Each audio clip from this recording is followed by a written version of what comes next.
Halo, Mbak Sinta. Oke.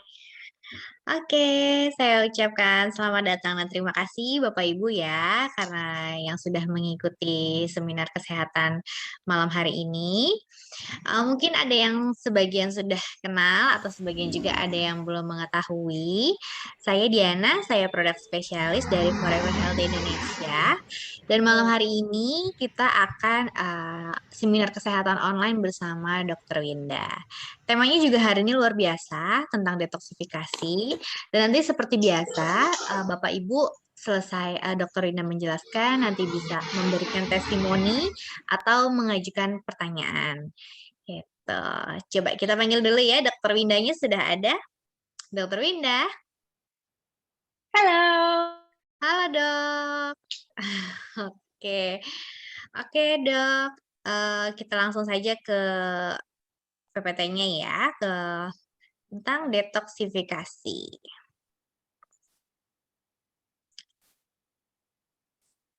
Sudah muncul ya di layarnya ya. Yap. Nah, nanti seperti biasa ya, untuk selama mengikuti seminar kesehatan Dokter Indah, Bapak Ibu bisa sambil melakukan aktivitas nih, tapi demi kenyamanan yang lain, nanti dimohon untuk mematikan kameranya. Baik, terima kasih dokter. Saya persilakan untuk Dokter Indah. Silakan dok. Iya, terima kasih Diana. Ini suara saya kedengeran ya? Kedengaran dok? Jelas ya? Jelas dok. Oke, siap. Oke, selamat malam teman-teman FHI di seluruh Indonesia. Jumpa lagi nih dengan saya Dr. Winda. Yes. Topik kita hari ini itu adalah tentang detoksifikasi. Ini juga kadang-kadang beberapa kali suka ya jadi bahan pertanyaan dari teman-teman di pertemuan-pertemuan kita sebelumnya. Makanya ini buat refresh lagi, mungkin waktu itu sebelumnya belum pernah saya bawa ikut yang materi ini, saya bawakan lagi gitu ya. Yuk kita belajar ya. Slide.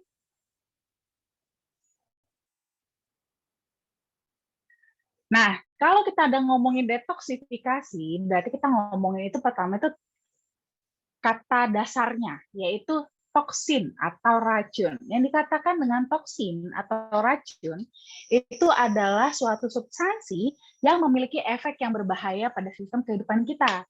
Nah, apa aja contohnya? Contohnya itu seperti logam berat, biotoksin, dan juga hasil-hasil industri kimia lainnya. Nah, setelah itu baru kita bisa lebih mengerti arti dari detoksifikasi. Toksin. Nah, berarti artinya proses pengeluaran atau penetralan kualitas racun dari suatu racun. Jadi kalau ada racun di dalam tubuh kita, kualitas racunnya itu diturunkan atau dinetralkan supaya jadi tidak berbahaya bagi tubuh kita. Slide.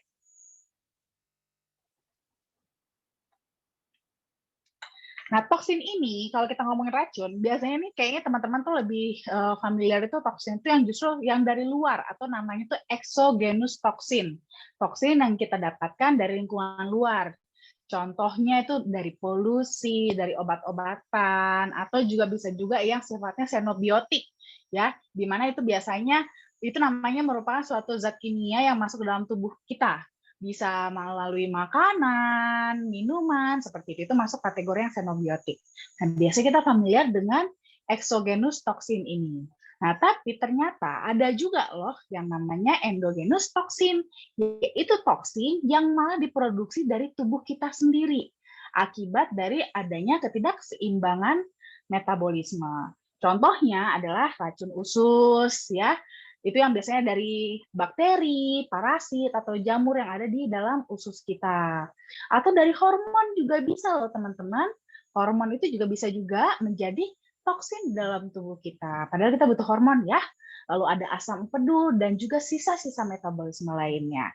Nah ini kalau dia tidak seimbang proses metabolisme di dalam tubuh kita, itu malah akan menghasilkan yang namanya toksin. Slide.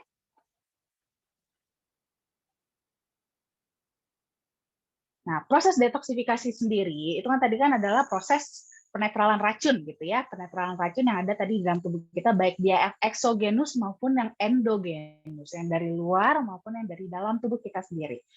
Nah, di sini organ yang paling penting berperan dalam proses detoksifikasi ini terutama adalah hati atau liver. Nah, nanti liver lah yang akan berperan paling tinggi dalam proses detoksifikasi di dalam tubuh kita. Makanya ini penting banget nih teman-teman untuk menjaga hati kita juga ya, kesehatan liver kita. Nah, lalu hasil detoksifikasinya itu nanti itu akan dibuang atau dikeluarkan melalui beberapa jalur. Nah, terutama ini ada 4 jalur yang utama, yaitu melalui ginjal. Nanti kalau lewat ginjal itu dia akan dibawa oleh urin. Lalu bisa lewat sistem pencernaan, itu akan dibawa dari feses, lalu dari lewat kulit, itu dia akan dibawa melalui keringat, dan juga dari paru-paru. Ini kita bisa dikeluarkan lewat pernafasan. Nah, cuman teman-teman, ada beberapa toksin, itu yang bisa langsung keluar gitu aja. Gitu ya, langsung keluar. Jadi begitu dia masuk ke dalam tubuh kita, terjadi reaksi dalam tubuh, lalu langsung dikeluarkan melalui jalur-jalur tersebut. Gitu. Cuman ada beberapa toksin juga yang nggak bisa langsung keluar begitu saja, sehingga dia harus melalui suatu proses terlebih dahulu, di mana dia itu nanti akan dirubah senyawanya menjadi larut air, barulah nanti bisa dilarutkan ke dalam air dan dibawa keluar dari dalam tubuh kita. Nah, sering sekali justru yang terjadi kegagalan proses detoksifikasi adalah yang ini, toksin-toksin yang harus diubah terlebih dahulu ini. Sehingga kalau seandainya ini proses detoksifikasi kita buruk, kadar toksin di dalam tubuh kita jadi semakin menumpuk. Akhirnya makin lama makin bertambah, makin meningkat. Nah, kadar toksin ini, toksin-toksin yang tidak dikeluarkan dari tubuh ini akan disimpan di jaringan lemak yang ada di dalam tubuh kita. Makanya nih, semakin banyak sel lemak di dalam tubuh kita, maka akan semakin banyak kantong-kantong toksin yang ada juga di dalam tubuh kita. Slide.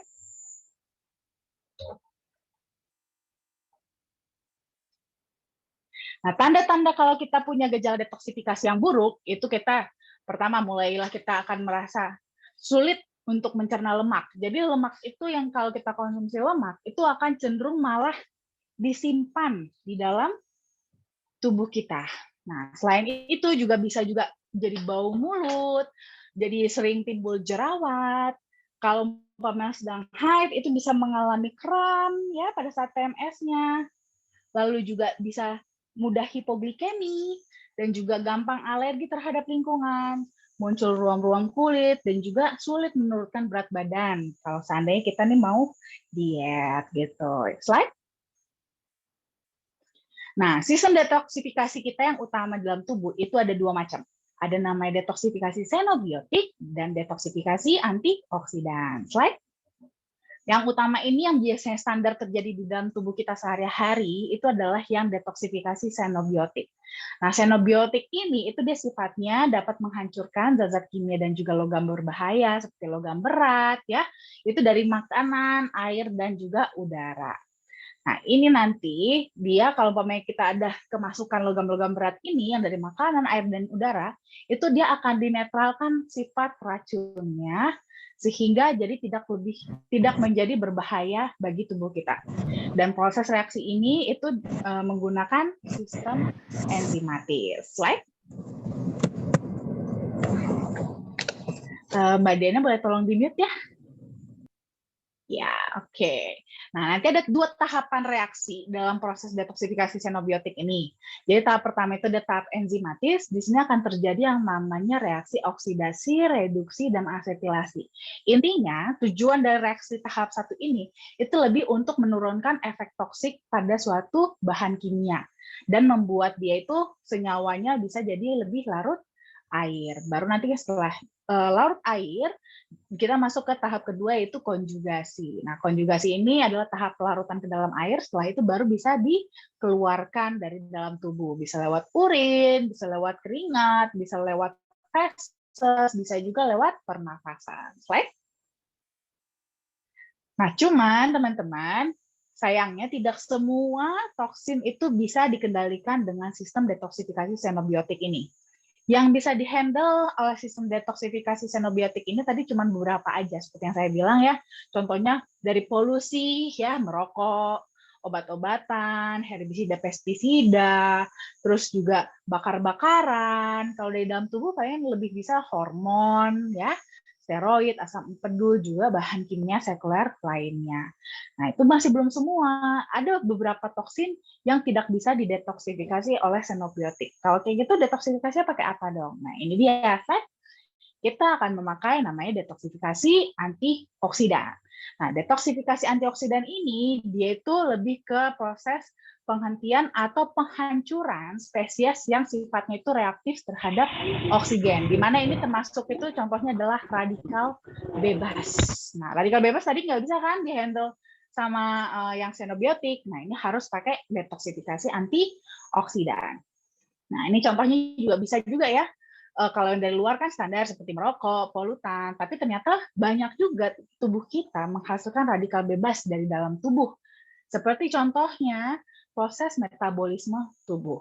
Nah, metabolisme tubuh di dalam tubuh kita kan memang harus melakukan metabolisme ya untuk menghasilkan energi, dan ternyata ampas dari proses metabolisme tersebut itu adalah radikal bebas gitu. Terus sama juga kalau seandainya nih sama seperti kalau kita terjadi peradangan di dalam tubuh ya, olahraga, terus juga kita makannya lagi banyak gitu kan. Itu pada saat itu tubuh kita akan metabolismenya itu akan meningkat. Nah, berarti semakin meningkatnya metabolisme tubuh, maka akan semakin banyak juga radikal bebas yang dihasilkan, sehingga sangat memerlukan sekali detoksifikasi antioksidan ini. Nah, ini beberapa elemen-elemen yang bisa bermanfaat untuk mereduksi radikal bebas, itu biasanya kita bisa menggunakan reaksi enzimatis antioksidan yang spesifik, atau bisa juga menggunakan antioksidan yang dari makanan, atau juga antioksidan internal juga bisa, atau juga kita bisa menggunakan fitokimia yang memiliki sifat antioksidan, seperti senyawa flavonoid dan juga terpenoid.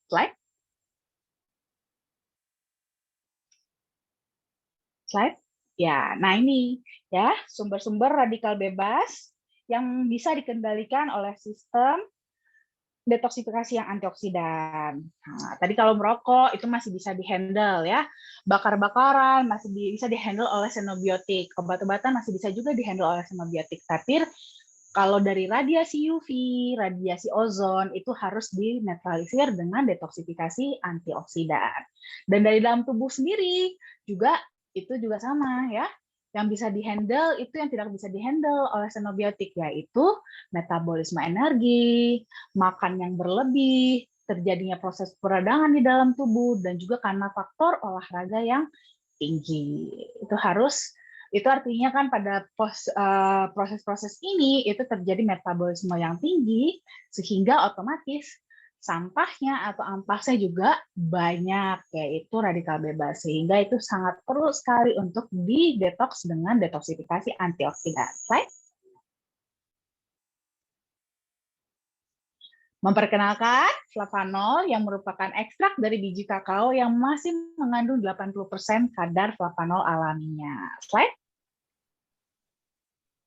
Nah, flavanol ini sendiri merupakan salah satu dari 6 kategori flavonoid yang merupakan subkelas dari polifenol. Nah, kandungan flavanol itu sudah terkenal ya, apalagi kandungan flavanol yang tinggi pada kokoa itu memang sudah terbukti secara klinis bermanfaat untuk fungsi kardiovaskular kita.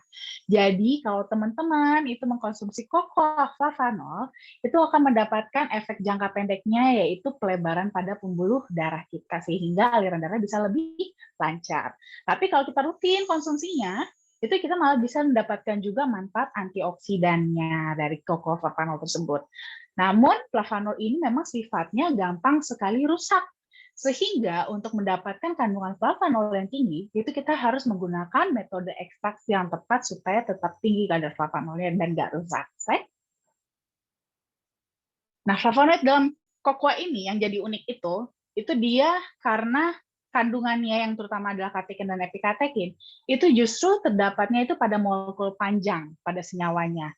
Di mana kalau kita bandingkan pada kebanyakan makanan sumber flavanol yang lain, flavonoid yang lain, itu justru katekinnya itu terdapat pada molekul yang pendek.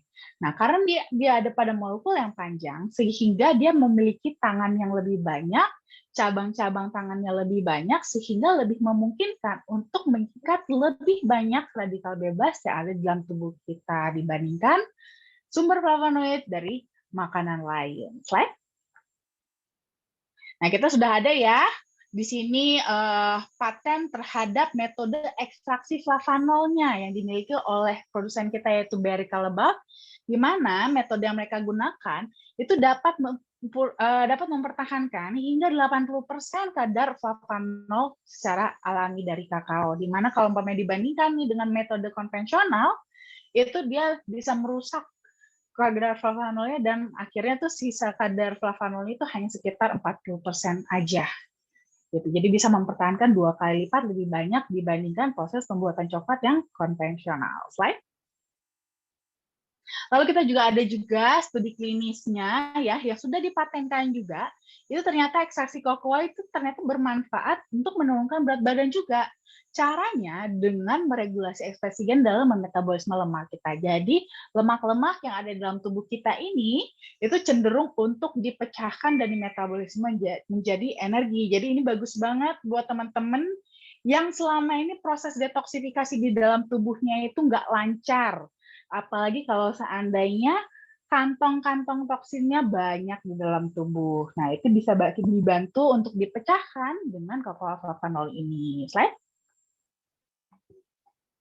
Kita juga sudah dapat juga scientific opinion dari EFSA atau European Food Safety Authority, di mana kita bisa mengklaim manfaat dari cocoa flavanol ini itu memang dapat membantu memelihara elastisitas pembuluh darah kita, di mana nanti ini akan berkontribusi juga dalam mendapatkan aliran darah yang normal. Tentunya kita bisa klaim seperti ini karena memang sudah banyak sekali jurnal-jurnal penelitian yang memang mendukung klaim tersebut ya.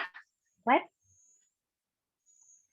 Jadi buat teman-teman itu cukup 5 gram sehari aja, itu bisa mencukupi kebutuhan tubuh akan flavanol. Namun ini akan kembali buat lagi teman-teman harus trial ya, harus dicoba sendiri karena beda-beda kebutuhannya per masing-masing orang. Jadi boleh disesuaikan, nggak harus hanya 5 gram, boleh lebih disesuaikan aja dengan kebutuhan masing-masing. Oke? Terima kasih.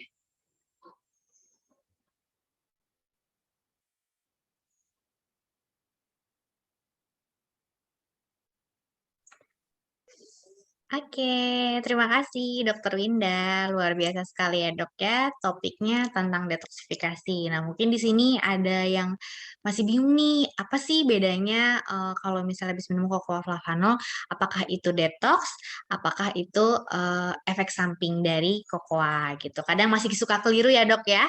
Yes, betul banget. Oke, mungkin ada yang ingin bertanya Bapak Ibu dengan bisa menyalakan mikrofon atau juga melalui chat.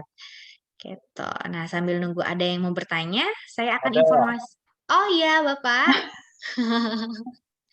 Gimana, Maaf Pak? nih, saya lagi di jalan. Nah, saya tadi merhatiin, tapi ini ada yang tadi mengenai ada detok-detok.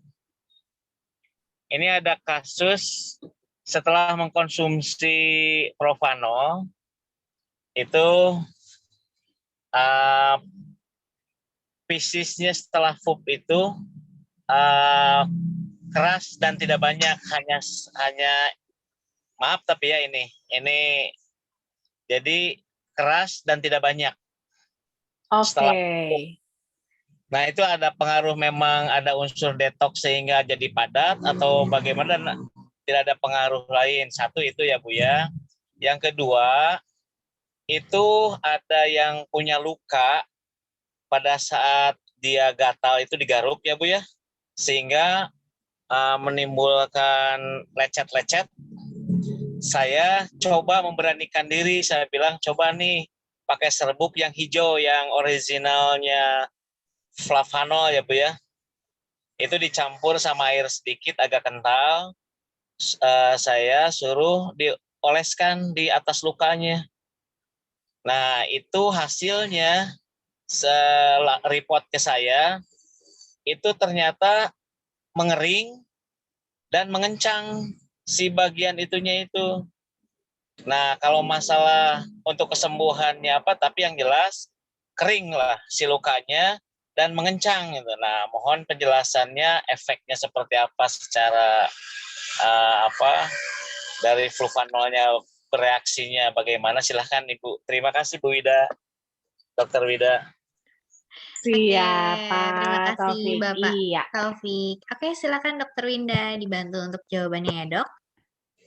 Oke, nah tadi kalau untuk yang pertanyaan pertama itu setelah konsumsi kokoafavanol, pupnya fesesnya itu jadi malah seperti lebih keras dan malah lebih sedikit gitu kan? Nah kalau ini sebenarnya sih bisa coba boleh sebenarnya sih tidak berkorelasi secara langsung sih sebenarnya dengan kokoafavanol, belum tentu berkorelasi secara langsung. Coba boleh dicek juga asupan cairannya gimana.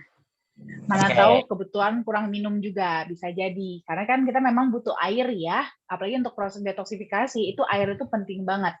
Itu juga bisa salah satu juga membantu untuk membuat ibarat kata tuh kayak detox itu tuh kayak kita bikin air gula contohnya gitu. Ya. Kalau terlalu banyak gulanya, detoxnya tadi, toksinnya tadi, airnya lebih sedikit, otomatis kan jadi terlalu kental gitu. Nah makanya kenapa kita kadang-kadang kalau proses detoksifikasi kita perlu lebih banyak minum air putih supaya apa? Jadi agak lebih encer, otomatis jadi lebih mudah untuk dikeluarkan juga dalam tubuh. Itu bisa jadi mungkin airnya kurang. Nah air minumnya coba dibanyakin lagi minumnya aja ya. Nah lalu kalau untuk tadi luka itu memang benar Pak. Jadi memang sudah ada juga risetnya.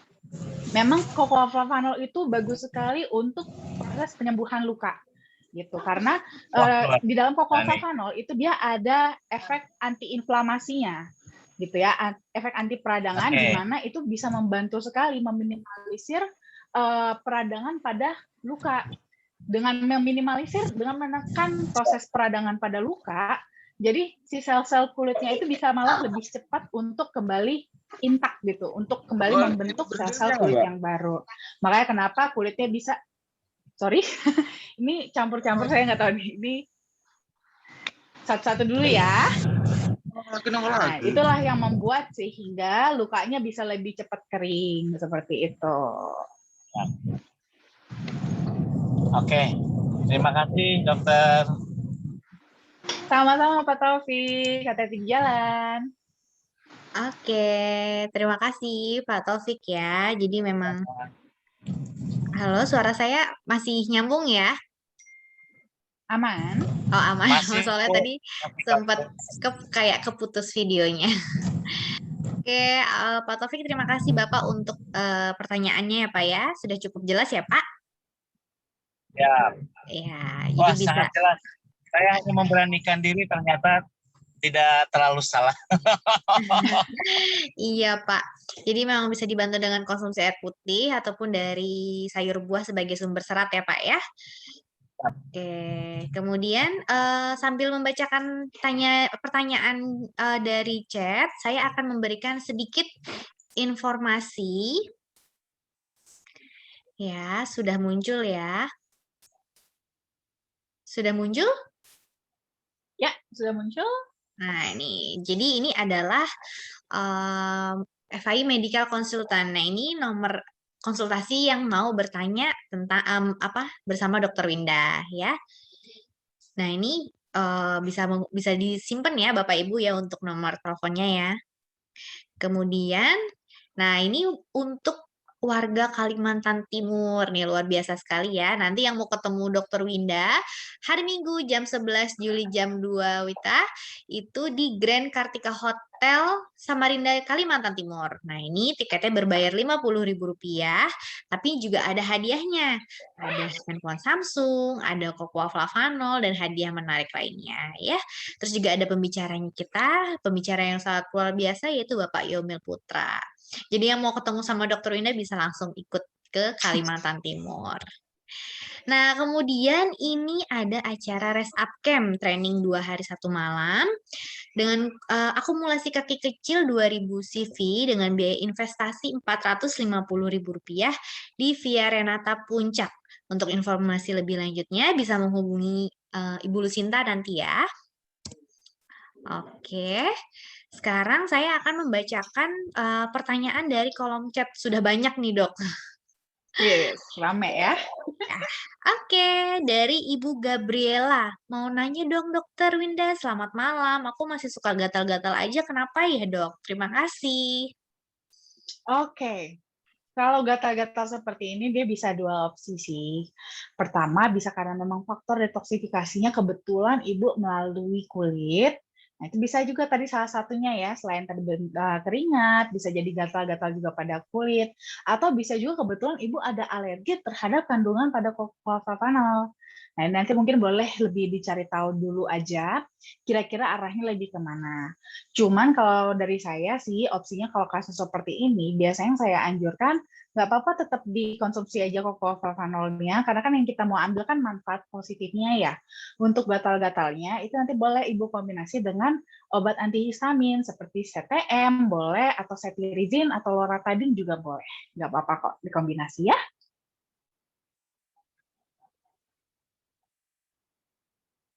Oke, baik. Dokter Winda, terima kasih ya, Dok.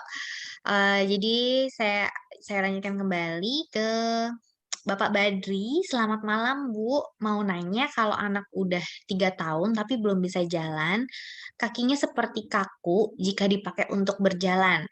Sudah terapi di rumah sakit tapi belum ada hasil. Apakah coklat ini bisa menjadi solusi dan anjuran minumnya sehari berapa kali ya? Oke, Silakan, Dok. nah kalau untuk kasus seperti ini sebenarnya sih sebaiknya kita memang harus cari tahu lebih dulu ya, ibaratnya penyebab dari eh, terlambat berjalannya ini gitu. Sebenarnya masalahnya apa? Masalahnya itu intinya sebenarnya di mana? Nah, kalau seperti ini baru kita bisa bergerak kepada solusi gitu.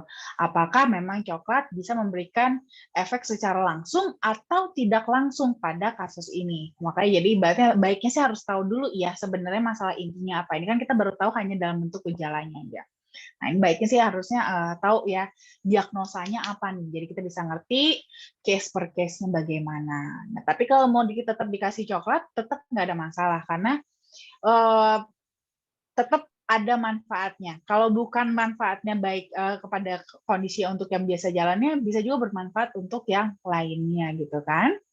Dan untuk kasus ini boleh dicoba dulu minumnya 1 kali 3 gram dulu aja karena masih 3 tahun ya masih kecil jadi dosisnya setengah dari dosis orang dewasa dan 1 kali dulu aja dicoba dulu ya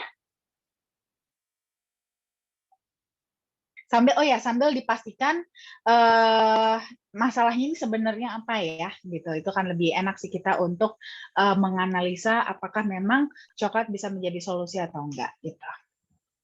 Oke, baik dokter ya. Pak Badri mungkin sudah cukup jelas ya Pak ya untuk jawaban dari Dokter Winda. Kemudian saya lanjutkan kembali Boleh dari tanya? Ibu Enda. Ya, halo. Boleh tanya? Oh, Pak Edu, silakan Pak. Halo Pak. Pak Edu. Terima kasih. Iya, silakan Pak. Ya, selamat. Terus saya mau tanya saja satu aja Bu Dokter. Saya ini kan ya saya kalau jalan Bu, saya keluar umpama saya ke Indramayu atau ke Bandung gitu pakai bawa mobil dan atau kadang-kadang di rumah saya minum itu melebihi air cuma 1 gelas kira-kira 150 mili, tapi saya minum sampai 2-3 sendok makan gitu. Kira-kira aman nggak? Kental banget ya Pak. 2-3 sendok Dokter. makan ya. Sendok Iya, makan bener ya Pak ya? Benar. Sendok makan takarannya kurang lebih 13 gram. Jadi penuh. Jadi 3 sendok itu penuh. Jadi kental. Kira-kira aman nggak dokter? Iya, sebenarnya sih itu masih dalam kategori aman, Pak. Karena bahkan kita juga sudah ada research-nya juga, yang bahkan itu sehari itu bisa lebih dari 45 gram konsumsinya. 45-60 gram setiap hari selama 6 bulan berturut-turut, itu malah memberikan tanda-tanda bagus dalam kondisi untuk kesehatan jantung dan kardiovaskularnya gitu. Jadi sebenarnya sih untuk Bapak juga masih oke kalau 13 kali 3 kan masih 39 ya. Masih bahkan di bawah dari hasil research yang lebih tinggi itu. Jadi sebenarnya sih masih aman gitu. Cuman banyak banget ya, Pak. Itu kan bukan sekali aja sehari, dokter. Itu bisa-bisa satu hari itu sampai umpama pagi, kadang-kadang siang, bisa saja malam tuh 2 sendok lagi. Nah, cuma saya ada keuntungan bagi saya. Terus terang aja saya punya air seni itu sudah berbusa sebenarnya. Ini saya terpaksa saya ngomong, saya sampaikan berbusa dan agak cuma kalau di botol itu cuma segini, dokter. Cuma apa ya?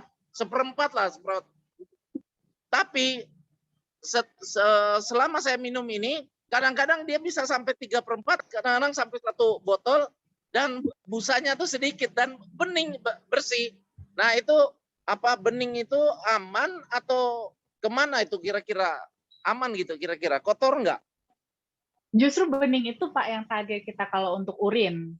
Ya kan? Kita mungkin teman-teman juga semua harusnya udah tahu ya kalau urin itu justru yang benar itu harusnya yang bening. Gitu kan? Semakin keruh, semakin kuning itu justru malah semakin berbahaya. Jadi itu tanda-tanda kita dehidrasi atau kurang minum. Justru kalau bening itu berarti minum Bapak udah bagus. Dan sirkulasi darah Bapak juga berarti di ginjal itu juga proses penyaringannya juga baik. Makanya Bapak urinnya banyak, jernih gitu kan, dan buihnya juga sudah mulai semakin mendikit. Berarti malah makin bagus berarti ginjalnya, Pak. Terima kasih ya. Karena istri saya juga kan ginjal tuh 2, tapi kan tinggal 1, dokter. Ternyata setelah di setiap HD sekarang bisa biasa seger aja, pulang itu dengan segar, tidur nggak ada masalah. Dulu tuh biasa kalau pulang harus dibopong, sekarang tidak. Terima kasih ya. Ini Siap. Iya. Selamat Pak Edu. Terima kasih Pak Edu. Ini seperti testimoni ya, Dok ya? Oh, enggak. Iya ya Pak. Nanti mungkin bisa kalau misalnya nanti kondisi Jakarta udah mulai stabil, nanti bisa ke kantor lagi ya Pak ya, bawa Ibu juga bisa. Nah, kemudian sedikit informasi juga Pak Edu, bahwa juga si cocoa flavanol ini bisa mempengaruhi proses hemodialisa pada pasien gagal ginjal. Jadi tentunya juga aman untuk pada penderita ginjal gitu. Oke, saya lanjutkan kembali ya Dok ya. Pak Edu sudah jelas ya Pak ya? Jelas. Selamat malam. Baik, terima kasih. Selamat malam. Boleh Selamat nyambung? malam. Silakan. Saya Dewi. Nyata bahwa bubuk flavanol ini bisa merapatkan luka saya. Jadi 2 hari yang lalu tuh jari saya kena pisau. Darahnya banyak sekali ngocor-ngocor di ujung kelingking. Nah, kejadian jadi ingin saya saksikan barusan saja bahwa memang luka masih belum rapat, tetapi saya dikasih tahu upline saya, Pak Budi, diberikan flavanol, beberapa jam kemudian saya cek itu lebih rapat. Setelah itu sudah lebih rapat. Jadi saya bisa menyatakan bahwa halo. Ya. Halo Ibu. Jadi saya bisa memberikan nyata bahwa pemberian flavanol ini bisa merapatkan luka. Jadi saya juga baru tahu bahwa untuk luka pun bisa terbantu. Pertanyaan saya, ketika atau seandainya terjadi lagi kena benda tajam dan lukanya kita tidak tahu ada di mana karena tertutup oleh darah yang begitu banyak, apakah flavanol ini bisa kita langsung berikan ditabur bubuknya atau bagaimana? Apakah itu bisa membantu menghentikan perdarahannya? Terima kasih.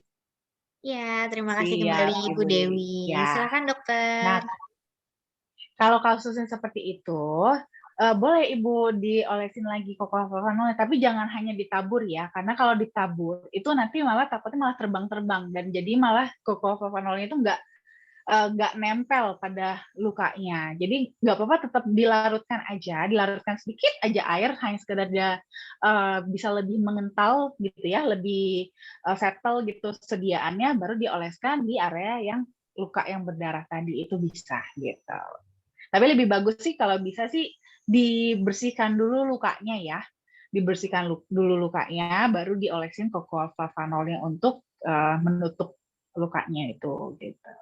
Nggak bisa dibersihkan dok, karena ngocor terus, jadi tertutup.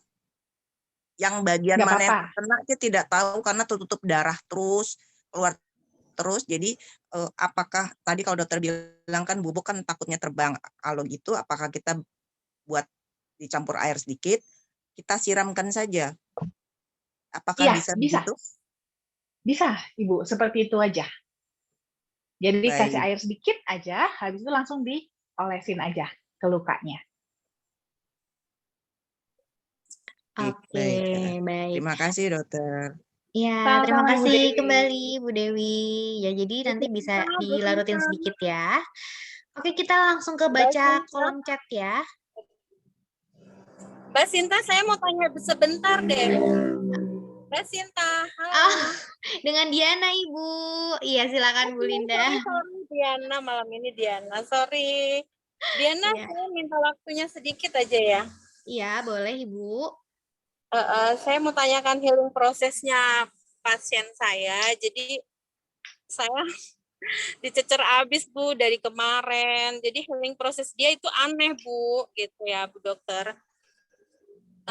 Ya. Kata dia, asam urat dia yang sudah lama hilang, sekarang tumbuh lagi sejak dia konsumsi Plapanol, sama kepalanya itu dalam 1 bulan semenjak konsumsi juga sakit terus gitu Bu. Nah dia berhenti karena dia konsultasi ke dokter, diberhentikan sama si dokter, katanya berhentikan saja gitu. Nah tapi dia tetap penasaran karena saya bilang terusin gitu kan, itu lagi proses detox gitu kan. Nah dia tadi telepon lagi, baru aja telepon, kata dia sampai kapan deh ini proses healing prosesnya ini, saya pengen tahu nanti kalau saya stroke Linda tanggung jawab ya, kata dia. Ya Allah Bu, saya deg-degan ini Bu. Jadi gimana nih Bu, jalan keluarnya? Saya suruh terusin sih gitu, dia masih ada 3 box yang harus dia minum gitu kan, baru saya kirim lagi gitu Bu pertanyaannya. Makasih Bu Dokter. Oke. Nah, sebenarnya sih begini, kadang-kadang memang ada beberapa case itu bisa jadi itu karena proses detox, tapi bisa juga bercampur karena memang kebetulan sedang ada masalah juga di saat yang bersamaan, ada masalah juga pada tubuhnya. Itu bisa terjadi memang.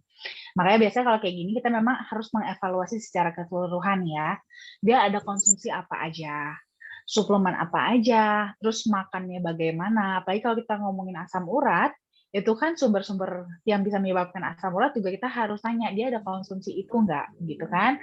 Tempe, tahu, kacang-kacangan, sayuran hijau, jeroan, nah itu ada nggak dikonsumsi semua, ibarat kata seperti itu. Nah ibaratnya kita buat teman-teman, ini buat teman-teman yang lain juga ya, karena banyak juga case-nya seperti ini, di mana sudah minum kokoa flavanol, merasa sehat, terus habis itu suka makannya bablas. Nah, yang lain-lainnya bablas karena merasa sudah ada flavanol, seperti itu kan. Kan nggak boleh juga. Betul, kita harus tetap menjaga juga dong. Ibarat kata sama seperti kita nih teman-teman nih, kita kalau lagi ngepel, kalau orang tetap mondar-mandir ya kapan kelarnya, ibaratnya gitu kan. Nah, makanya sama juga seperti kita konsumsi kokoa flavanol. Kita konsumsi kokoa flavanol, memang kokoa flavanol bagus, tapi kalau kita nggak membantu juga dengan menjaga yang sudah dibersihin sama kokoa flavanol, ya sama aja. Kotor-kotor lagi, ibaratnya gitu kan. Nah, mungkin itu kita perlu analisa nih, makannya gimana, bener nggak gitu, makannya bagus nggak, jangan-jangan makannya juga kebetulan lagi pas banget lagi sembarangan, bisa jadi gitu. Nah, itu kita harus analisa juga. Nah, terus habis itu sampai tadi sakit kepala ya katanya ya. Nah, sakit kepalanya ini juga kira-kira karena apa? Iya. Nah, Sakit kepalanya kan juga bisa macam-macam nih penyebabnya kan. Apakah karena memang asam uratnya juga kebetulan, ataukah tensinya lagi tinggi kah, atau kolesterolnya mungkin lagi tinggi. Nah, itu kan kita harus analisa juga nih penyebab-penyebabnya gimana. Nah, gitu. Dan satu lagi juga, yang terakhir, kalau kita konsumsi kokoaflavanol, terus kita biasanya sebelumnya minum obat, jangan di-stop obatnya, ya. Jadi bukan berarti flavanol mensubstitusi atau menggantikan obat-obatan yang sudah kita minum selama ini. Contohnya obat diabetes, obat kolesterol, obat asam urat. Nah, itu tetap kita harus konsumsi juga, ya, bukan digantikan. Apalagi ini kalau kita sudah minum obat-obatan tersebut sudah bertahun-tahun, tubuh sudah ketergantungan dengan obat-obatan tersebut, jangan langsung dilepas begitu aja pas kita konsumsi kokoaflavanol. Itu tubuh bakalan kaget. Itu sama aja teman-teman lagi menyiksa badannya sendiri. Nggak boleh seperti itu, ya. Jadi tetap konsumsi bareng-bareng. Obat-obatannya tetap diminum, tapi minum juga kokoaflavanolnya karena mereka punya peran masing-masing. Kalau kokoaflavanol kan lebih ke untuk bantu sehatin gitu kan. Sedangkan obat-obatan yang teman-teman minum itu bantu mengkontrol supaya tadi masalah-masalah tadi tidak memarah gitu, makin parah gitu. Makanya dia lebih perannya mengkontrol. Nah, sambil nanti kokoaflavanol yang menyehatkan supaya nanti perlahan tubuh jadi tidak tergantung lagi dengan obat-obatan tersebut. Tapi jangan langsung dilepas begitu aja ya. Harus diminum barengan dulu. Setelah nanti pelan-pelan tubuhnya sudah mulai membaik, sudah lebih sehat, baru bertahap obatnya dikurangin gitu. Jadi memang ini bisa luas banget sih sebenarnya ya. Masalahnya kenapa bisa seperti itu? Bisa karena faktor detox mungkin, tapi mungkin juga kebetulan memang tadi itu ada masalah juga kebetulan di dalam tubuhnya sehingga jadinya kayaknya tuh combo gitu, gejalanya tuh combo dan dia jadi kaget dengan yang dirasakan gitu. Tapi nggak akan berbahaya kan dok kalau dia tetap konsumsi gitu. Dia kan bilang awas nanti saya stroke katanya. Saya udah deg-degan duluan dok. Enggak, kalau dari sejauh ini dari penelitian kita enggak ada kok flavanol itu malah menyebabkan terkena stroke gitu enggak. Karena kan justru kan flavanol itu malah melebarkan pembuluh darah gitu kan, melebarkan pembuluh darah. Kalau pembuluh darahnya lebar gimana cara bisa stroke? Gitu kan stroke itu kan karena penyempitan, bukan karena pelebaran seperti itu. Jadi stroke sih enggak ya Bu, tenang aja. Cuman tetap ibarat kata bukan berarti hanya pasrah minumin flavanol aja, enggak. Kalau menurut saya tetap harus masalah ini tetap harus segera diselesaikan. Walau bagaimanapun kan nggak nyaman terus-terusan di kondisi seperti itu gitu kan. Jadi kalau memang asam uratnya meningkat, minumlah obat asam urat, nggak apa-apa. Jadi kita konsumsi flavanol itu bukan berarti jadi pantangan minum obat ya, enggak kok. Jadi nggak apa-apa, tetap dikombinasi. Nanti kalau memang perlu minum obat asam urat, minum obat asam urat. Kalau sakit kepala, minum obat sakit kepala nggak apa-apa. Ya, minum aja paracetamol, acetaminophen boleh. Piroxicam boleh. Ya, nggak usah takut. Ya. Terus Bu, dia kan minta jangka waktu katanya. Sampai berapa lama saya masih rasain sakit ini katanya? Seminggu, sebulan? Kita nggak tahu kan yang punya tubuh bukan kita. Dia yang punya tubuhnya, dia yang paling tahu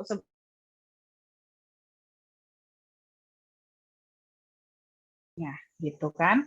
Nah, kita nggak pernah tahu sih karena memang normalnya sebenarnya toksifikasi yang terjadi, detoksifikasi di dalam tubuh kita itu terjadi seumur hidup sebenarnya. Seharusnya begitu.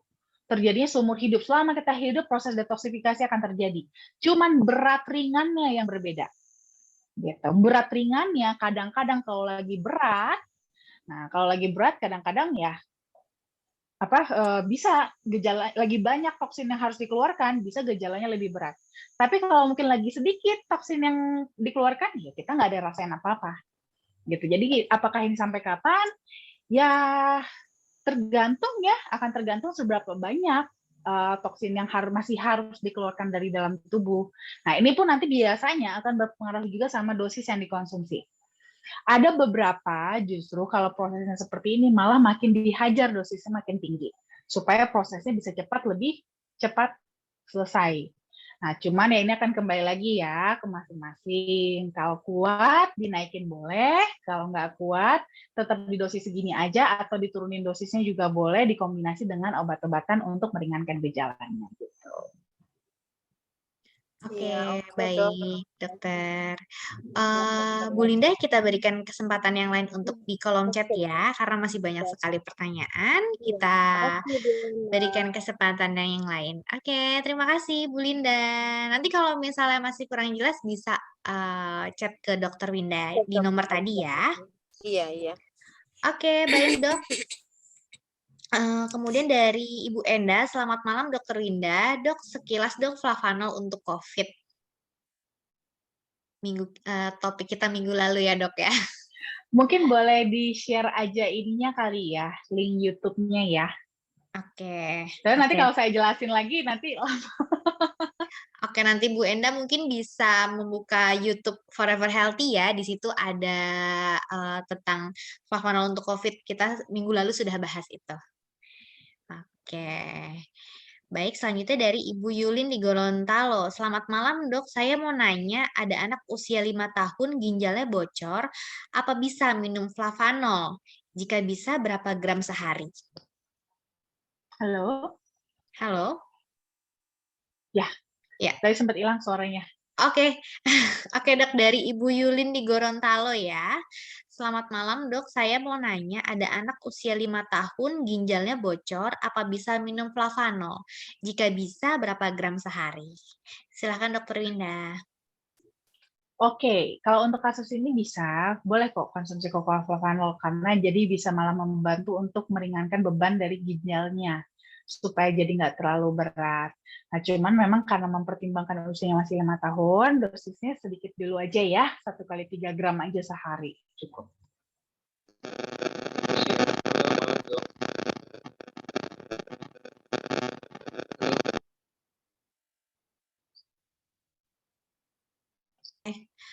Oke. Halo, malam dok.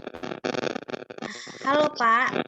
Iya, itu yang tadi perkenalkan dok, saya Erik dok, orang tua yang dari anak. Bapak Erik, mohon maaf suaranya ada kresek-kreseknya sedikit. Oh ya, ya, udah jelas dokter. Masih kresek-kresek Pak, mungkin bisa langsung aja Pak tanpa pakai headset. Oh langsung aja. Iya. Jelas dok ya? Sudah jelas. Ya, Silakan jelas. Pak. Nah ini dok, saya Erik dok, perkenalkan dari Gorontalo, dari Ibu Yulin tadi ya, yang Iya. dijelaskan tadi sama Ibu Yulin, itu anak saya dok. Oke. Nah usianya sekarang 8 tahun 5 bulan. Nah kemarin sempat dirawat 2 bulan di rumah sakit Kandau Manado. Nah karena sindrom nefrotik dok. Oke, sindrom nefrotik ya. Nah ya, jadi badannya bengkak, sampai kemaluannya pun bengkak, kakinya bengkak, pokoknya bengkak semua dok. Nah saya mau tanya itu yang apakah bisa kita campur dengan obat ini dok, maksudnya dengan kakao ini Flavanol. dok, seperti itu benar? Bisa nggak? Ini sekarang dia sementara minum obat dokter juga gitu loh. Boleh banget Pak, boleh banget untuk digabung dengan obat dokter. Cuman mungkin nggak dikonsumsi berbarengan ya, dikasih jeda waktu aja, mungkin sekitar 1-2 jam, dikasih jarak waktu aja. Tapi boleh banget dikonsumsi barengan kok. Jadi minum flavanol sama minum obat-obat dokternya. Jadi ini malah bisa nanti semakin membantu. Jadi kan kadang-kadang juga kalau obat dokter itu kan memang agak tricky ya. Kita juga kalau biasanya kasih obat itu, apalagi dengan untuk kasus masalah pada ginjal, karena ginjal itu kan tempat pembuangannya justru obat-obatan. Nah, kondisinya juga lagi terjadi gagal ginjal, tapi kita butuh kasih obat, tapi nanti malah obatnya bisa makin memperberat kondisi ginjalnya juga, jadi kadang-kadang memang suka serba salah. Nah, jadi ini malah bisa membantu nanti flavanol supaya obat-obatan yang diberikan sekarang itu bisa lebih efektif. Gitu, bisa membantu untuk meningkatkan efektivitas dari obat-obatan dokter yang diberikan sekarang. Jadi boleh banget untuk dikonsumsi berbarengan ya. Boleh. Itu tapi nanti berapa minumnya dosisnya? 1 kali 3 gram aja dulu Pak. Sekitar Oh, 1,5 sendok teh, iya. Soalnya katanya kalau dia ini kan kelebihan protein, Dok. Sedangkan saya lihat Iya. kandungan di protein di kakao itu tinggi ya, Dok ya? Sebenarnya nggak terlalu tinggi juga sih Pak, karena kan terlalu itu tinggi. kan tinggi untuk ukuran 1 pouch. Kan minumnya kan nggak 1 pouch, hanya sekedar 3 gram aja. Kalau dari 3 gram itu kadar proteinnya jatuhnya kecil sekali. Berarti per hari berapa, Dok, tadi? Mohon maaf. 3 gram aja. 3 gram sehari gitu ya? Iya, 3 gram Ini satu hari. minumnya pagi, siang, atau malam, Dok? Bebas. Oh, bebas ya. Pagi boleh, siang boleh, malam boleh. Nanti boleh di trial aja Pak, paling cocok kira-kira dia lebih nyaman kalau diminumnya pagi, siang, atau malam. Siap. Jadi kondisinya sekarang sih bengkaknya udah turun semua, Dok. Cuman pipinya aja yang bengkak. Oke, masih bengkak ya. Nah, terus katanya dokter, katanya pengaruh obat. Karena dia minum obat jadi bengkak. Bisa memang. Makanya itu dia ada beberapa obat yang punya efek samping seperti itu. Gitu. Makanya kan nanti kan kita bisa bantu kasih Calcoflavanol untuk mengimbangi lah gitu ya, mengimbangi obat-obatannya gitu. Iya deh, Dok. Cukup, Dok. Sekian, terima kasih, Dok, atas waktunya. Sama-sama Pak Erik, terima kasih. Ya, sama-sama Pak Erik. Sedikit info ya Pak ya. Untuk Cocoa Flavanol ini kandungan proteinnya dalam 5 gram itu hanya 1,15 gram. Jadi kalau misalnya Bapak untuk konsumsinya hanya 3 gram untuk anak Bapak, jadi proteinnya pun tidak akan sampai di 1 gram. Gitu. Oke. Saya lanjutkan kembali ya Dok ya untuk di kolom chatnya. Siap. Dari Ibu Wulan di Bali. Selamat malam Dokter Winda. Untuk penyakit radang paru-paru gimana solusinya Dok jika pakai Cocoa Flavanol dan berapa kali aturan minumnya? Silakan Dokter Winda. Oke, kalau untuk kasus radang paru-paru juga boleh ya konsumsi Cocoa Flavanol karena di dalam Cocoa Flavanol itu dia ada anti radangnya ya, anti inflamasi. Selain itu juga dia punya antioksidan juga ya, manfaat antioksidannya untuk membantu menyehatkan kembali dan memperkuat kembali sel-sel paru-parunya untuk beregenerasi sehingga bisa kerjanya bisa kembali lebih baik gitu. Jadi bisa justru untuk dikasih Cocoa Flavanol gitu. Belum lagi ditambah di dalam kemarin ya sedikit juga ya materi dari yang COVID-19 kemarin di Cocoa Flavanol itu kan juga ada antibakterial, ada antivirus juga di mana bisa jadi itu merupakan menjadi salah satu penyebab terjadinya radang pada paru-paru tersebut. Nah, itu juga bisa juga membantu semakin mengefektifkan kalau mungkin ada konsumsi obat-obat antibiotik atau antivirusnya sehingga bisa lebih efektif dalam memerangi bakteri atau virus yang menyebabkan radang paru-parunya. Nah, untuk konsumsinya itu boleh dimulai dari 2 kali 5 gram dulu. Nanti dinaikkan kalau perlu gitu. Nanti disesuaikan aja dengan kondisi tubuhnya, kira-kira apakah 2 kali 5 gram cukup, kalau masih kurang boleh ditambahkan. Disesuaikan aja ya, Bu ya. Oke, baik. Terima kasih Dokter Winda ya. Jadi juga Cocoa Flavanol ini juga bagus untuk paru-paru ya Dok ya. Mungkin nanti Bulan juga bisa buka Instagram kami di foreverhealthy.id. Di situ juga ada konten mengenai paru-paru ya. Kemudian saya lanjutkan lagi ya Dok ya dari Bapak Adi Wijaya. Selamat malam. Saya bisa join kok. Oh iya oke. Sekarang sudah ada suaranya ya Pak ya. Oke, selanjutnya saya lanjutkan lagi dari Bapak Yosep. Dok, apakah flavanol ini bisa dapat menyembuhkan penyakit polip, hidung, atau sinusitis atau tidak? Dengan Bapak Yosep dari Manokwari. Silakan Dokter Winda. Halo, Diana hilang lagi suaranya? Oke dok. Oke, Iya. dah. Oke, sudah ya dok ya. Mohon maaf untuk gangguannya ya Dokter Winda ya.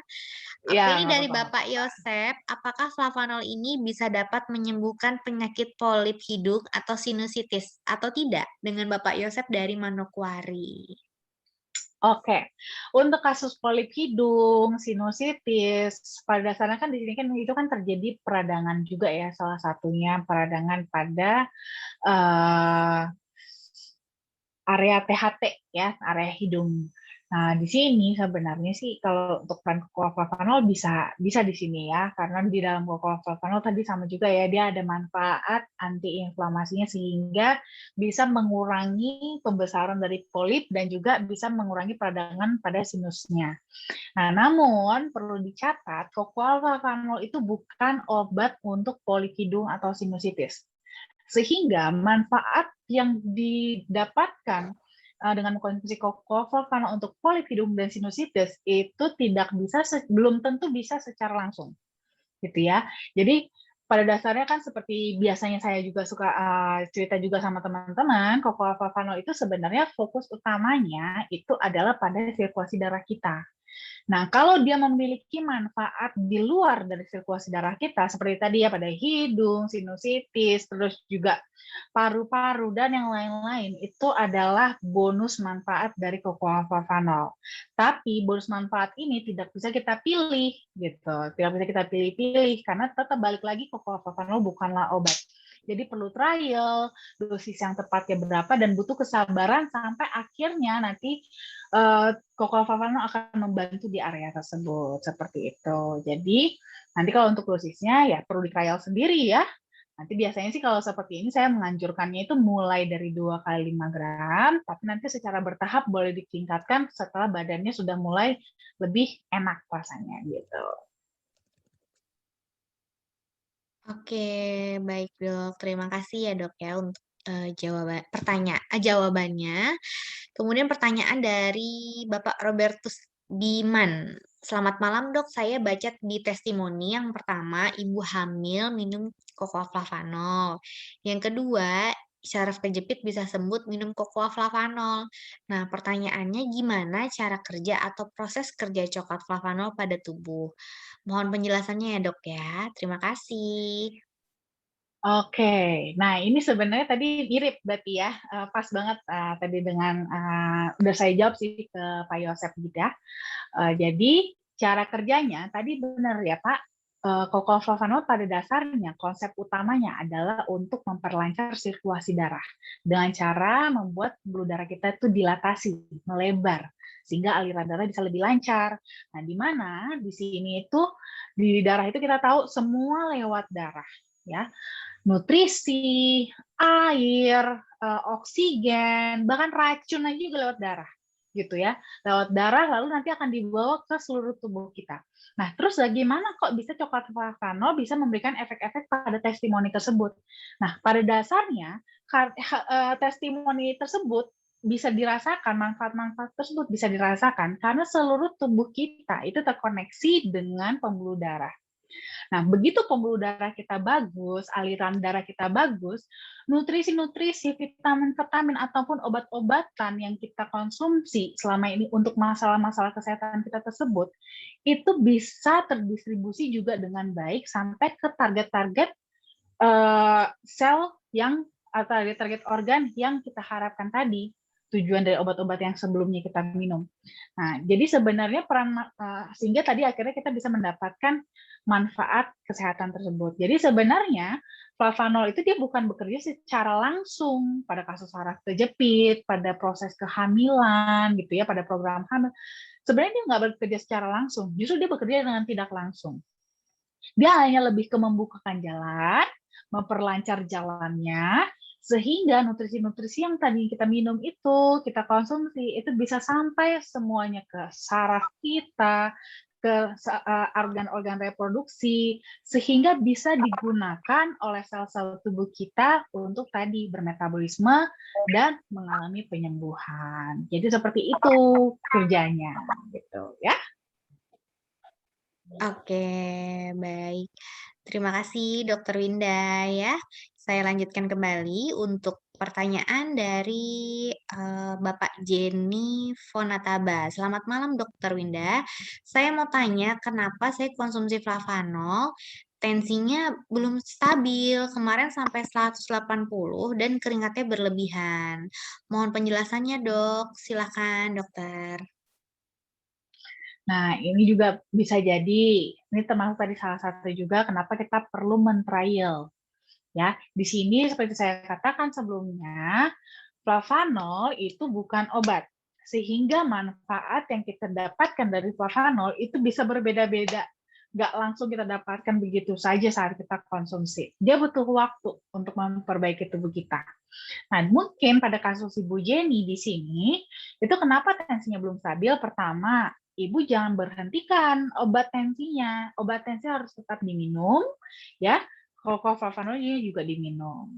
Dan selain itu juga, ini berarti dosis yang Ibu konsumsi bisa jadi belum tepat, belum cukup sampai ibaratnya dia bisa memberikan efek yang lebih baik. Nah, mungkin kalau untuk kasus seperti ini boleh Ibu tingkatkan lagi ya dosisnya supaya bisa lebih berefeknya, bisa lebih kena lagi. Nah, di sini kalau mungkin bisa jadi termasuk salah satu keringat berlebihan juga ya, salah satu efek dari mungkin di sini setelah Ibu konsumsi malah jadi arahnya lebih ke peningkatan metabolisme, bukan langsung direct ke tensinya. Nah, makanya di sini kita perlu trial. Kita kan nggak bisa setting ya, kalau flavanol harus kerja di bagian mananya dulu. Kita nggak bisa langsung setting seperti itu. Nah, makanya tetap obat-obatan yang biasanya diminum harus tetap diminum, jangan di stop, ya. Dan kalau kira-kira kita dengan konsumsi, dosis yang kita konsumsi sekarang itu kayaknya belum mencapai yang kita harapkan, dosisnya boleh ditingkatkan, nggak masalah ya, nanti bertahap, tapi bertahap aja. Kalau memang kita minum sekarang, Ibu minum nih sekarang, umpamanya 2x5. 2x5 kok masih belum stabil ya tensinya, padahal saya udah konsumsi 2 minggu, contohnya seperti itu. Boleh dinaikkan dosisnya, ya nggak apa-apa, naikin aja dosisnya jadi 3x5. Coba lagi 2 minggu lagi, responnya bagaimana? Belum stabil juga, naikin lagi. 3x10, contohnya seperti itu. Ya, naikin bertahap. Evaluasi sendiri, karena memang setiap tubuh masing-masing itu bisa berbeda-beda kondisinya. Ya.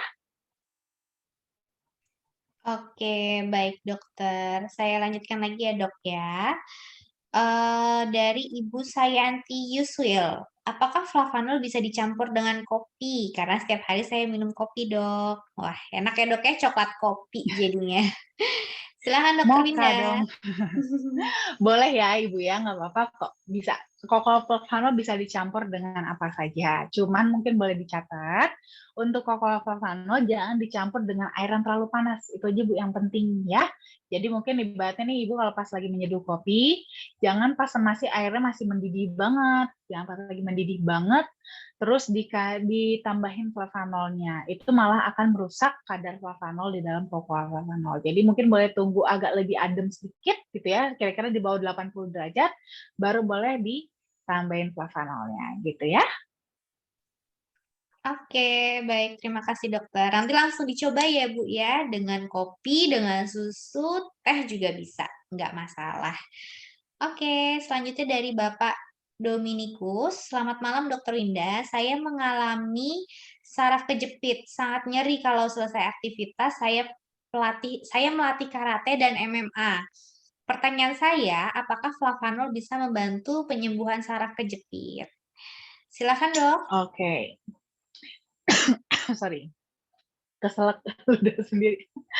Nah, kalau untuk kasus saraf terjepit, sebenarnya begini. Ini juga banyak sih yang menanyakan ya soal saraf terjepit. Nah, saraf terjepit ini kan sebenarnya akan tergantung dulu penyebab dari saraf terjepitnya ini seperti apa. Sarafnya kejepitnya itu bagaimana kondisinya gitu. Apakah terjadi penyempitan pada tulang sehingga antar tulang belakang ini dia menjepit saraf yang lewat di sanakah atau bagaimana? Gitu, atau karena hanya sekedar sarafnya itu kejepit oleh otot. Nah, ini bisa macam-macam. Nah, cuman pada dasarnya adalah kalau untuk kasus saraf terjepit itu sebenarnya adalah perlu kita modifikasi. Nah, kalau terjadi kejepit, ya sebenarnya kalau seandainya terjepitnya karena tulang, ya tulang ini harus diberi jarak kembali.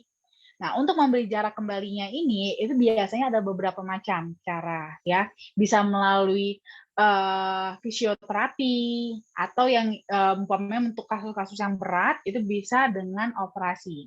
Nah, walaupun operasi ini mungkin kelihatannya agak serem banget ya, mungkin boleh teman-teman coba, Bapak coba dengan fisioterapi, atau olahraga-olahraga yang sifatnya bisa membantu memperpanjang tulang belakang, seperti berenang, yoga, nah itu bisa. Itu juga bisa akan membantu untuk memberi jarak antar tulang sehingga saraf nggak kejepit lagi. Tapi di sini peran flavanol bukan berarti tidak berperan sama sekali. Untuk merubah konstruksi ini jelas flavanol nggak bisa dong ya. Flavanol kan dia hanya minuman, dia tidak akan bisa memberi jarak kepada tulang. Ini harus modifikasi dari Bapak sendiri. Bapak sendiri yang harus membuatnya, gitu, harus membuat jarak tersebut. Nah, peran flavanol pada kasus saraf terjepit ini itu lebih ke mengurangi inflamasinya. Karena dia tadi ada sifat antiinflamasi sehingga bisa meminimalisir atau mengurangi rasa nyerinya itu gitu. Nah, jadi lebih ke sana sih perannya dan membantu juga antioksidan yang membantu untuk mempertahankan sarafnya. Karena kalau penyakit namanya saraf kejepit ya, namanya kejepit, kalau kejepit terus-terusan lama-lama ya bisa putus juga seperti itu.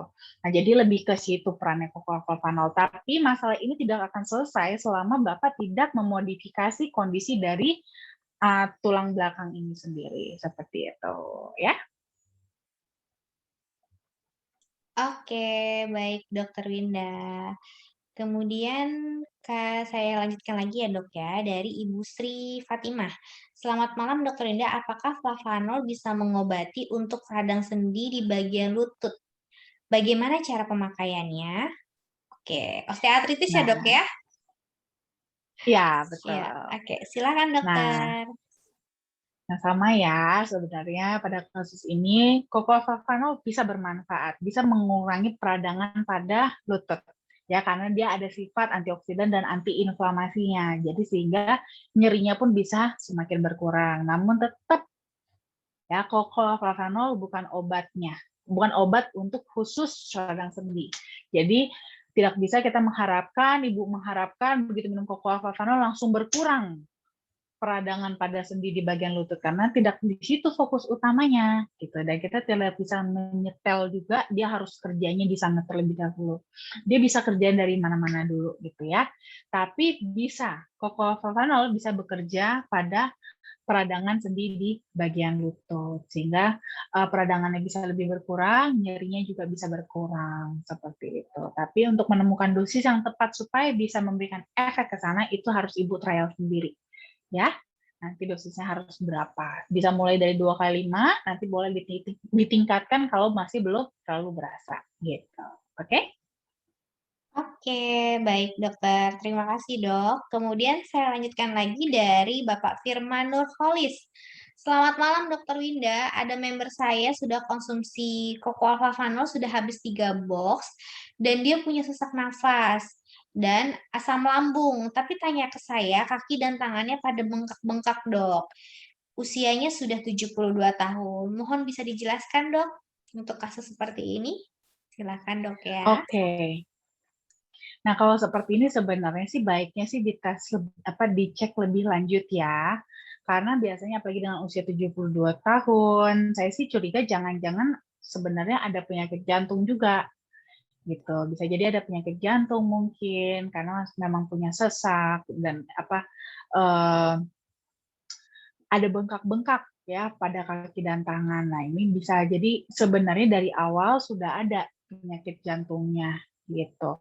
Dan mungkin kebetulan sekarang semakin memberat pas lagi sedang konsumsi flavanol. Tapi sebenarnya sih kalau menurut saya tetap bukan flavanol sih yang memperberatnya. Jangan-jangan malah karena konsumsi flavanol malah jadi gejala ini mundur gitu. Mundur baru ketahuannya sekarang, baru dikeluhkannya sekarang. Mungkin bisa jadi kalau waktu itu belum konsumsi flavanol bisa lebih awal munculnya seperti itu ya, apalagi mempertimbangkan usia sih. Kalau menurut saya sih sebaiknya mungkin boleh dicek dulu ke dokter ya, cek foto ronsen. Saya khawatir memang sudah ada pembengkakan jantung sebenarnya selama ini, tapi mungkin tidak sadar atau tidak diketahui seperti itu. Oke, baik dokter. Ya, saya lanjutkan kembali ya dok ya. Dari Bapak Hari, selamat malam dok. Apakah konsumsi flavanol aman ketika dikonsumsi bersamaan dengan obat-obatan? Termasuk konsumsi flavanol ketika mau vaksin? Oke, silakan dokter Winda. Ya, pada dasarnya sih sebenarnya bersamaan pun dikonsumsi flavanol dengan obat-obatan sebenarnya sih aman-aman aja. Karena flavanol itu kan bukan obat ya. Dia tuh makanan, sama aja kayak kita minum obat sambil makan nasi, sama aja, nggak ada masalah sebenarnya. Cuman kalau seandainya terjadi suatu reaksi, kita jadi bias yang menyebabkan ini apa? Apakah karena obat-obatan atau karena flavanolnya? Makanya kenapa selalu kita anjurkan untuk konsumsi flavanol itu jangan terlalu berbarengan banget. Ya, jangan berbarengan pada saat minum obat juga. Dikasih jeda waktu. Ya, dikasih jeda waktu 1-2 jam, dikasih jarak aja, supaya kalau ada reaksi, baru kita bisa menilai ini reaksinya karena flavanol atau karena obat-obatannya. Nah, termasuk apalagi pas kita vaksin, itu malah bagus sekali untuk konsumsi flavanol, seperti yang sebelumnya saya pernah share ya, kemarin juga pas yang di COVID, saya justru kemarin vaksin itu sebelum vaksin minum flavanol terlebih dahulu. Mulai dari memang sebelumnya sih udah minum flavanol, cuman sebelum berangkat gitu ya, sebelum berangkat untuk pergi vaksin itu saya konsumsi dulu flavanol supaya apa? Menjaga darah saya itu tetap encer. Karena kita tahu ya, salah satu juga antisipasi efek samping itu dari baik vaksin ataupun pada saat kita terinfeksi COVID itu adalah terjadinya kekentalan darah, pengentalan darah. Nah, untuk antisipasi itu saya udah konsumsi terlebih dahulu sebelum vaksin malah flavanolnya, supaya pertama selain lebih fit badan dan juga antisipasi darah supaya untuk mencegah kekentalan darah juga sebagai efek sampingnya gitu. Jadi setelahnya kita bisa aman gitu. Bahkan setelah vaksin pun malamnya tetap minum flavanol juga gitu. Jadi nggak apa-apa. Oke, baik dok. Kemudian dari Bapak Pak Yahya Oraplan, orang yang berusia 83 tahun pernah jatuh dan tidak bisa jalan, hanya duduk di kursi roda. Apakah flavanol bisa membantu penyembuhan, dok? Silahkan. Oke, pada dasarnya sih bisa, Pak. Cuman kembali lagi ya, kalau kita ibaratnya sih untuk proses penyembuhan pada dasarnya sebenarnya bekerja adalah tubuhnya sendiri. Gitu. Flavanol itu lebih berperan untuk mensupport gitu ya, mensupport tubuh kita dalam proses penyembuhan itu. Jadi bukan flavanol yang menyembuhkannya sih tubuhnya sendiri, cuman dibantu oleh flavanol. Nah, di sini kita juga harus fair juga ya mempertimbangkan usia. Di mana sih usia udah 83 tahun, memang secara sel tubuhnya sendiri pun kemampuannya untuk beregenerasi juga biasanya lebih lambat. Sudah lebih lambat dibandingkan waktu usianya masih lebih muda. Nah, tapi boleh nggak kita tetap konsumsi flavanol? Ya boleh banget. Karena walaupun lambat proses regenerasinya, tapi kan bukan berarti tidak ada proses regenerasi.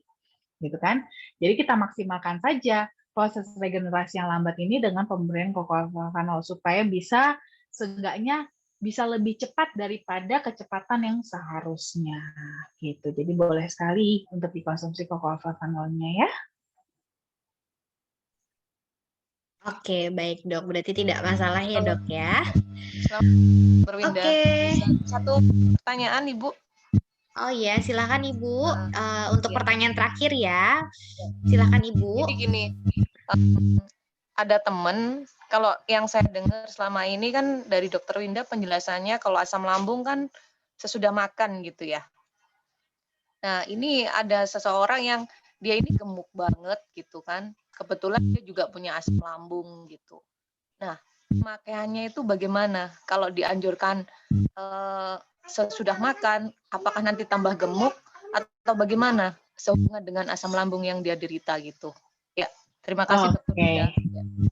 Siap Bulan. Sebenarnya enggak kok. Minumnya setelah makan juga nggak masalah. Tidak membuat gemuk juga. Justru malah bisa tetap memberikan efek, tapi dengan rasa yang lebih nyaman karena kan jadi tidak mah ya. Nah, jadi nggak apa-apa, minumnya nggak apa-apa kok, nggak ada masalah, minumnya setelah makan aja. Nanti kan flavanol kan juga akan membantu juga untuk meningkatkan metabolismenya supaya bisa membakar lemak-lemaknya itu, jadi bisa bagus juga buat dietnya gitu ya. Cuma nanti palingnya buat dosisnya aja sih Bu. Untuk dosisnya aja, nanti boleh di trial dosis yang pasnya berapa.